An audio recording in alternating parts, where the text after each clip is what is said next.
মুসলমান তোদের পায়ে ধরিয়া বলি আজকের এই শুভ দিনকে তোমরা লস কইরো না। তোমরা যদি আমার আল্লাহকে পাইতে চাও, আমার আল্লাহকে যদি খুশি করতে চাও, তাহলে এই মাহফিলের মধ্যে তুমি চলে এসো। যেখানে দিনের মজমা হবে সেখানে তুমি যাইয়া একত্রিত হইয়া বসে পড়ো। আল্লাহ বলেন, ও মুসা পয়গম্বর, আমি আমার বান্দাকে কত ভালোবাসি তুমি জানতে চাও? মুসা পয়গম্বর মালিককে প্রশ্ন করলো, ও দয়ার মালিক, তুমি বান্দাকে এত কত ভালোবাসো? আল্লাহ পাক মুসা পয়গম্বররে জানায়া দেন, ওরে মুসা পয়গম্বর, তুই কি জানতে চাও আমি বান্দাকে কত ভালোবাসি, কত ভালোবাসি? কয়, যা যা ওই জঙ্গলের মধ্যে চলিয়া যা। মুসা পয়গম্বর জঙ্গলের মধ্যে যায়। জঙ্গলের মধ্যে যাইয়া দেখে একজন পুরুষ আর একজন মহিলা প্রেমিক প্রেমিকা গল্প করতেছে। একজন আরেকজনকে বলতেছে, তোমাকে আমি জানের চেয়েও বেশি ভালোবাসি। মুসা পয়গম্বর ডাক দিয়া কয়, মালিক আমার, কিছুই তো বুঝলাম না। তুমি বলতেছো জঙ্গলে গেলে তো আমি আল্লাহ কেমন মহাব্বত করি বান্দাকে, সেই কথার প্রশ্নের উত্তর পেয়ে যাব। এখানে দেখলাম একটা যুবক যুবতী প্রেমের আলাপ করতেছে। যুবক ডাক দিয়া কয়, ও প্রেমিকা, তোকে আমি কত ভালোবাসি জানো? এবার প্রেমিকাও কয়, তুমি কত ভালোবাসো? কয়, বলো। আমি তোমাকে আমার জানের চেয়ে বেশি ভালোবাসি, আমার মার চেয়ে বেশি ভালোবাসি, বাবার চেয়ে ভালোবাসি। এই জন্য দেখবেন অনেক মা, অনেক বোনেরা স্বামীর প্রতি আসক্ত না, তারা সম্পদের প্রতি বেশি লোভ। পরপুরুষের সাথে তাদের সাথে ম্যাচিং এর মধ্যে মেসেজে চ্যাটিং হয়। আমার ভাই বিদেশ থেকে টাকা দেয়, এই টাকা খরচ করে অন্য পুরুষের সাথে কথা কয়, ঠিক কিনা? এরা মুসলমান আল্লাহর গোলাম। মুসা পয়গম্বর কয়, আমি দাঁড়ায় দাঁড়ায় দেখতেছি দুইটা পুরুষ কি কথা কয়। এবার মেয়েটা কয়, তুমি আমাকে যে ভালোবাসো তার প্রমাণটা আমাকে দাও। কয়, কেমনে দেব, কেমনে তোমাকে বুঝাইবো? কয়, তোমার ঘরে জনম দুঃখিনী মা জীবিত আছে? কয়, হ আছে। কয়, তোমার মার কলিজাটা তুমি আমাকে আয়না দিতে পারবা? কয়, হ পারবো। তো যখন মার কলিজা আয়না দিতে পারবা, মনে করবো তুমি আমাকে সত্যি ভালোবাসো। আজকে দেখবেন অনেক যুবক, ও আমার পর্দার আড়ালের মা গো, যখন তুমি পুত্রবধূ হইয়া ঘরে আসলা, শ্বশুরের চেহারা তোমার এখন আর ভালো লাগে না, শ্বশুর শাশুড়ির খেদমত তোমার ভালো লাগে না।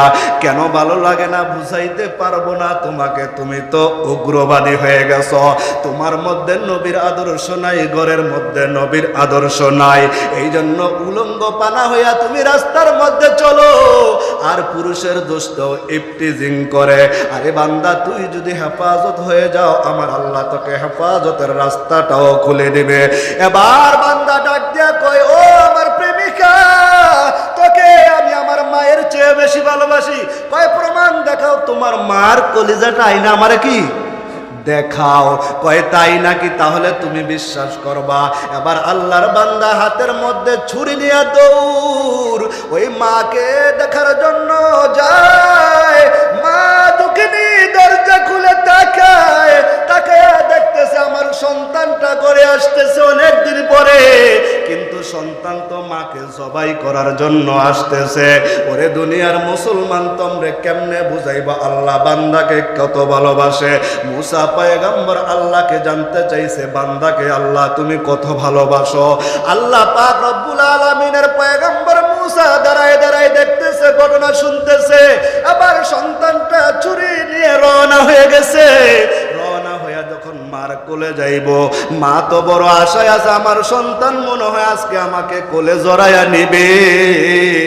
কিন্তু সন্তানটা কোলে জড়ায় না, মার সামনে যায় আমাকে একটা ধাক্কা মাইরা দেয়, ধাক্কা মাইরা জমিনে ফালায় দেয়। এই মাকে তুমি ধাক্কা দাও রে যুবক। ওরে পর্দার আড়ালের মা, ও নারায়ণগঞ্জের মুসলমান গো,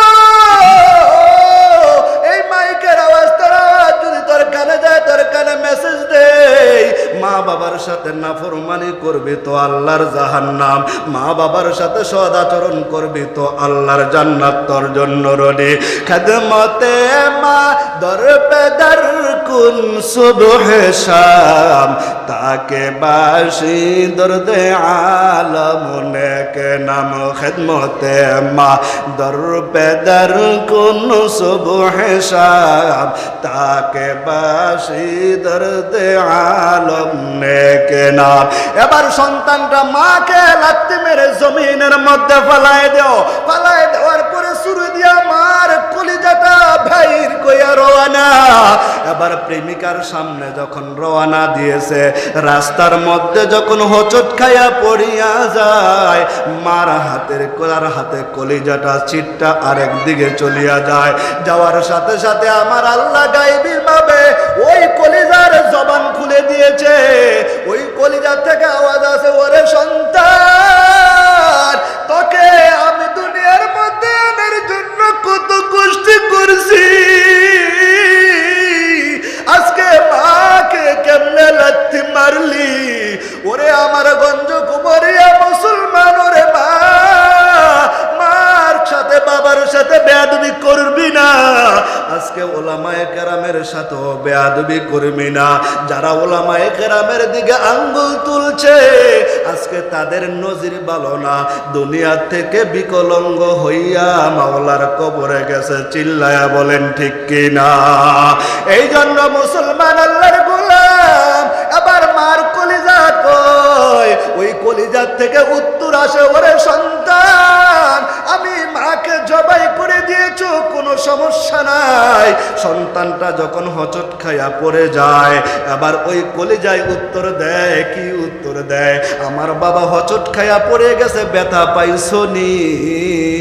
মা কয়, আমার কলিজা জবাই করে বের করছো, কোনো আফসোস নাই। আমার সন্তান হোঁচট খাইয়া পড়ছে, এটা আমার কষ্ট লাগছে। এবার মুসা পয়গম্বর দূরে তাকায় তাকায় দেখতেছে, আরে মার জন্য যদি সন্তানের এত মায়া হয়, আমার মাওলার জানে কত মায়া। আমার মাওলার 100 ভাগ মায়া দুনিয়ার মধ্যে আল্লাহ দেয় নাই। আমার মাওলা কয় 100 ভাগ মায়ার মধ্যে আমি 99 ভাগ মায়া আমি আল্লাহর কাছে রেখে দিলাম। এই জন্য তুই আমি রহমান আর রহিম।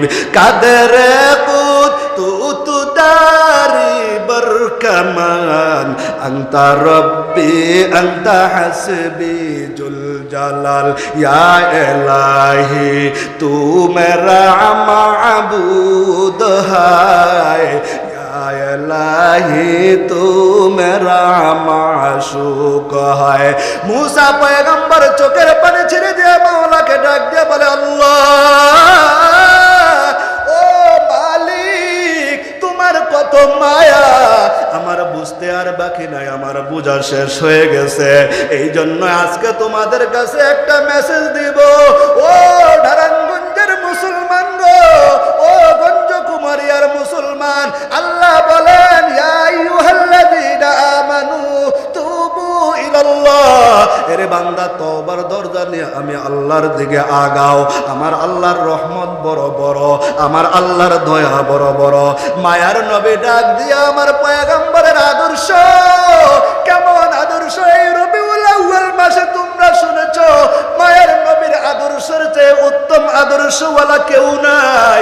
এরে মুসলমান, তোমার চরিত্রের মধ্যে মিলায়া দেখো, মায়ার নবীর আদর্শ তোমার চরিত্রের মধ্যে আছে কিনা। তুকু যাওয়ে সুন্নতে আহমদ খুঁজা, বা মোহাম্মদ কৈবুয়াদ নসবত তোরা। এরা মুসলমান আল্লাহর গোলাম, মায়ার নবীর আদর্শ দেখে ইহুদি বেঈমান মুসলমান হয়ে গেল। মায়ার নবী যখন অসুস্থ হয়ে যায়, মৃত্যুর শয্যায় কাছাকাছি চলে যায়, আবার মায়ার নবী ডাক দিয়ে, আমার সাহাবীরা তোমরা শোনো, আমি তো মদিনায় অনেক দিন বসবাস করলাম, আমার দ্বারা যদি কেউ কষ্ট পাইয়া থাকো, আমার কাছে যদি কেউ পাওনা থাকো, তোমরা দাঁড়ায়া বলো। আল্লাহর পয়গম্বরের এক সাহাবী দাঁড়ায়া কয়, ও পয়গম্বর, আমি তো আপনার কাছে 3টা দিনার পাবো। কয় সাহাবী তুই 3 দিনার কখন আমাকে দিয়েছ? পয়গম্বর ডাক দিয়া কয় ওরে আমার সাহাবী ফজল, নবীর চাচাতো ভাই ফজলকে ডাক দিয়া বলে যা যা ঘরের মধ্যে থেকে 3টা দিরহাম আইনা তাকে দিয়া দে, তবু আমি মৃত্যুর আগে দেনা পরিশোধ হইয়া দুনিয়ার থেকে যাইতে চাই। কয় কখন আপনার কাছ থেকে এই 3 দিরহাম নিয়েছিলাম? কয় পয়গম্বর আপনার কাছে একটা লোক আসছিল সাহায্য চাওয়ার জন্য, আপনার পকেটে টাকা ছিল না, আমার কাছ থেকে ধার নিয়ে আপনি দিয়েছেন। আবার পয়গম্বর কয় ভাই তারপরও আমি দুনিয়ার থেকে যাওয়ার আগে দেনা পরিশোধ করে যাইতে চাই। আজকে টাকা পাওনেওয়ালা যদি তোমার বাড়িতে যায়, তোমার বাড়িতে যাওয়ার পরে পাওনাদারের সাথে তুমি খারাপ আচরণ করো, আরো বড় তো তুমি টাকা পাইবা তো টাকা দিব, তোমার টাকা আমি কি মাইরা খাইয়া যাবো? মিয়া প্রত্যেকদিন বাড়িতে আয়ো, তুমি প্রত্যেকদিন বারবার টাকা দাও না, কিনলে বেটা আসে এইটা দোষ, তুমি দিতে পারো না এটা দোষ নাই না। আল্লাহ পাক আমাদেরকে বুঝা আমল করার তৌফিক দান করুক। ওয়া মা আলাইনা ইল্লাল বালাগ। আলহামদুলিল্লাহ, আল হুদা পরিষদের উদ্যোগে ইসলাহী মাহফিলে আমরা একত্রিত হইতে পারছি, এই জন্য শুকরিয়া আদায় করি আলহামদুলিল্লাহ। এই মাহফিল পাইয়া আমরা খুশি না বেজার?